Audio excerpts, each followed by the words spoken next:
जय जिनेन्द्र। जैन सोल इस मेरे चैनल पे आप हमारे वीडियो देखने के पश्चात लाइक करें, सब्सक्राइब करें और नोटिफिकेशन बेल आइकॉन दबाएं, जिससे आपको हमारे वीडियो की सूचना सबसे पहले प्राप्त होगी। और आप हमें हमारे वीडियो के नीचे दिए गए पेज पर भी फॉलो कर सकते हैं। जय जिनेन्द्र। आज हम भक्तामर स्तोत्र का 8वां श्लोक पढ़ने जा रहे हैं। इसके उच्चारण पे कृपया ध्यान दें। मैं जिस प्रकार इसका गायन करता हूँ उस पे ध्यान दें। मत्वेति नाथ तव संस्तवनं मयेदम् आरभ्यते तनुधियापि तव प्रभावात् चेतो हरिष्यति सतां नलिनीदलेषु मुक्ता फलद्युतिमुपैति ननूदबिन्दु। इस श्लोक के गायन के पश्चात अब हम इसके एक एक शब्द का अर्थ जानने का प्रयास करेंगे। पहला शब्द है मत्वेति, लेकिन मत्वेति यह शब्द दो शब्दों के संधि से, जोड़ से बना हुआ है। इसलिए शब्दार्थ में पहला शब्द मत्वा और दूसरा शब्द इति, ऐसे दो शब्द दिए हैं। इन दोनों का संधि मत्वेति होता है। मत्वा अर्थात मानकर, इति अर्थात ऐसा, नाथ अर्थात स्वामी, मालिक,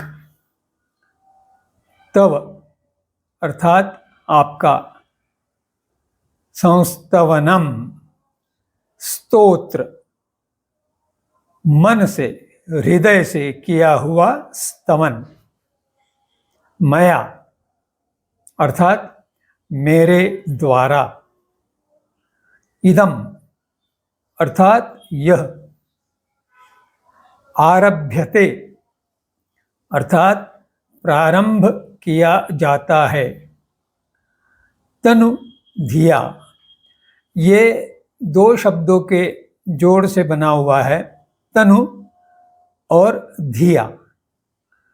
तनु अर्थात अल्प, छोटी, बहुत क्षुद्र, गौण, और धिया, धी बुद्धि से बना हुआ, धिया, अल्प बुद्धि, तनु धिया अर्थात अल्प बुद्धि। अपि अर्थात भी, यह पहले भी कई बार आ चुका है शब्द। तव अर्थात आपके, प्रभावात अर्थात प्रभाव से, तृतीया विभक्ति। चेतः अर्थात चित्त को, हरिष्यति हर्षित करता है, आनंद देता है, प्रफुल्ल करता है, प्रसन्न करता है। सताम अर्थात सज्जनों को या सज्जनों का। नलिनी दलेषु, नलिनी और दल, इन दो शब्दों के संयोग से नलिनी दल शब्द बना है और उसकी यह सप्तमी विभक्ति है। नलिनी दलेषु अर्थात कमलिनी के दलों पर। कमलिनी और नलिनी दोनों का एक ही अर्थ है। मुक्ता फल, मुक्ता और फल, ऐसा फल जिसका आकार मुक्ता यानी मोती के समान है, अर्थात मुक्ता फल, इसका अर्थ हुआ मोती। द्युतिम द्युतिम अर्थात कांति या चमक, उपैति प्राप्त होती है, ननु निश्चय ही, और उद्बिंदु, उदक अर्थात जल और बिंदु बिंदु, उद्बिंदु जल का बिंदु। अब इस प्रकार शब्दार्थ समझने के पश्चात हम इस श्लोक का वाच्यार्थ अर्थात गद्यार्थ समझने का प्रयास करते हैं। शुरुआत में शब्द का प्रयोग हुआ है नाथ। नाथ अर्थात स्वामी।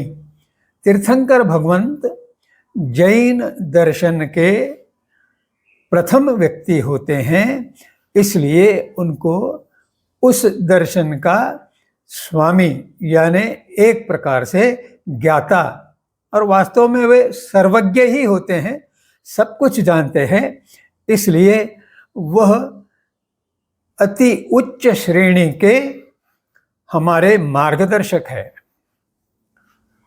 और फिर आचार्य मानतुंग कहते हैं, जिसका उन्होंने आगे उल्लेख किया है, तनुधिया यानी अल्पबुद्धि।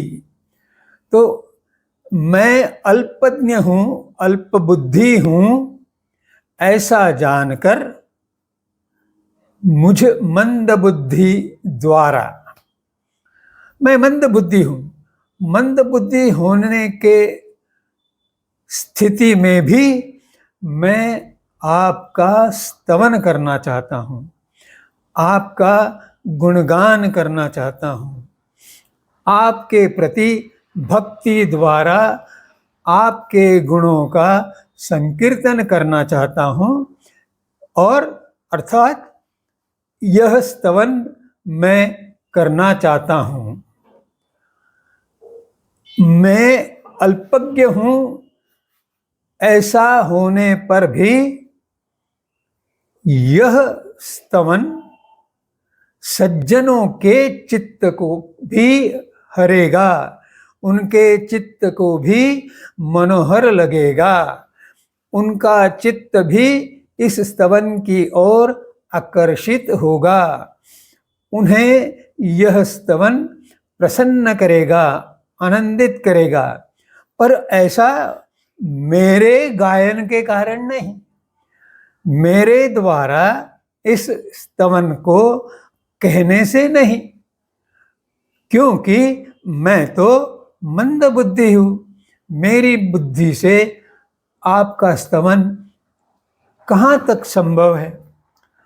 परंतु मैं आपकी स्तुति कर रहा हूँ और आपके गुण राशि इतने विशाल है कि उसका प्रभाव होने से मेरे द्वारा किया गया स्तवन सज्जनों को अच्छा लगेगा।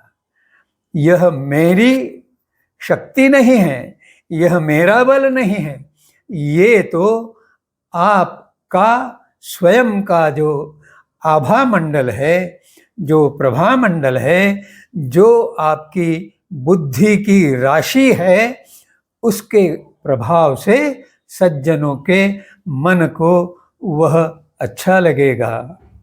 देवादिदेव, मैं इसका एक उदाहरण भी देना चाहता हूँ। वैसे आप तो यह सब बातें जानते हैं, लेकिन आपके निमित्त से मैं और लोगों को जागरूक करना चाहता हूँ। जो मेरे समान अल्पबुद्धि है, वे भी अपना स्तवन गायन आपके लिए क्यों कर सकते हैं। और उसका उदाहरण है कि कमल के पत्ते पे गिरी हुई पानी की बूंद भी जब सूर्य प्रकाश से चमकने लगती है तो वह मोती के समान शोभा प्राप्त करती है। इसी प्रकार आपके ज्ञान प्रकाश से मेरा स्तवन रूपी बिंदु एक मोती के समान चमक प्राप्त करेगा, जिससे सभी जन आकर्षित होंगे। उसका भावार्थ समझने का प्रयास करेंगे। प्रथम बात तो यह एक बार और स्पष्ट है कि आचार्य मानतुंग स्वयं बहुत विद्वान होने पर भी अपने आप को अल्पबुद्धि, अल्पज्ञ बता रहे हैं। अर्थात वे अपने आप को तनुधिया यानी क्षीण बुद्धि वाले बता रहे हैं। यह वैसे विनय का एक श्रेष्ठ स्तर है और जैन दर्शन में विनय को बहुत महत्व दिया गया है। उत्तराध्ययन सूत्र का प्रथम अध्याय विनय पे है और वहाँ कहा गया है कि धर्म का मूल गुण विनय है और जिस व्यक्ति में विनय होता है उसकी धर्म भावना या धार्मिकता उच्च श्रेणी की होती है। अर्थात उसका भक्ति, उसके भाव, उसकी तन्मयता, उसकी समर्पणा, यह सब उच्च स्तर के होते हैं। और भगवान तो स्वयं सर्वज्ञ है। विश्व का ऐसा कोई कोना शेष नहीं रहता जहाँ का ज्ञान उन्हें प्राप्त नहीं है। तो उनके आगे अपने को स्वयं को अल्पज्ञ कहना यह कोई विशेष बात नहीं है, परंतु विशेष बात वह इसलिए है कि वे स्वयं विद्वान हैं। 12 अंगों का ज्ञान उन्हें प्राप्त है और पूर्वों का भी कुछ ज्ञान उन्होंने पाया है,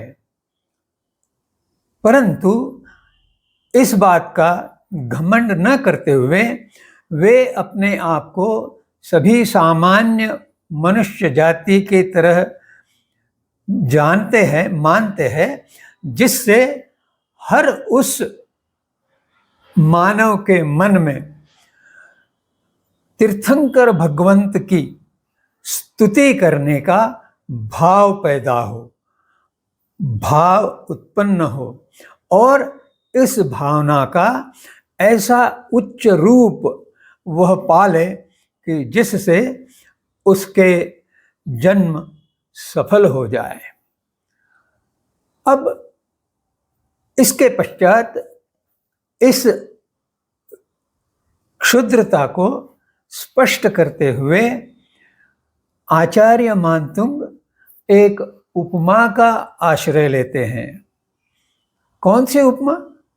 जल का बिंदु मोती जैसा लगना, और यह निसर्ग में देखने को मिलता है।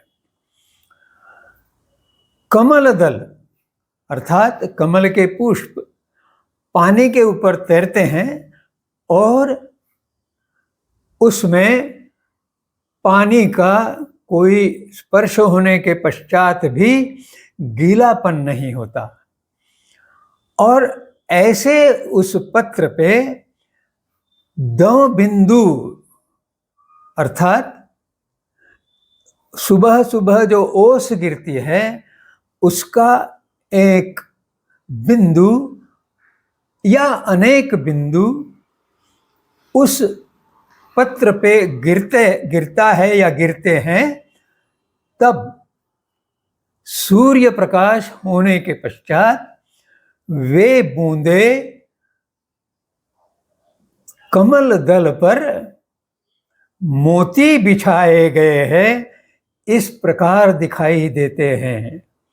अब पानी में तो, पानी के बूंद में तो इतनी शक्ति नहीं है कि वह मोती हो जाए, परंतु सूर्य प्रकाश की किरणों के कारण वह बूंद मोती के समान चमकने लगती है। और इस तुलना के द्वारा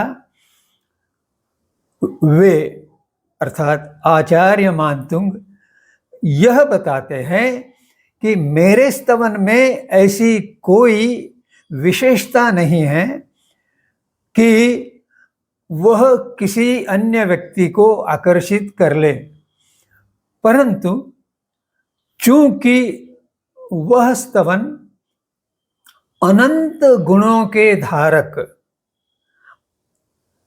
तीर्थंकर भगवंत अरिहंत भगवंत की स्तुति में गाया जाता है, इसलिए उनके जो अनंत अनंत गुण हैं उसके प्रभाव से वह क्षुद्र स्तवन भी अनमोल बन जाता है, आभूषण बन जाता है।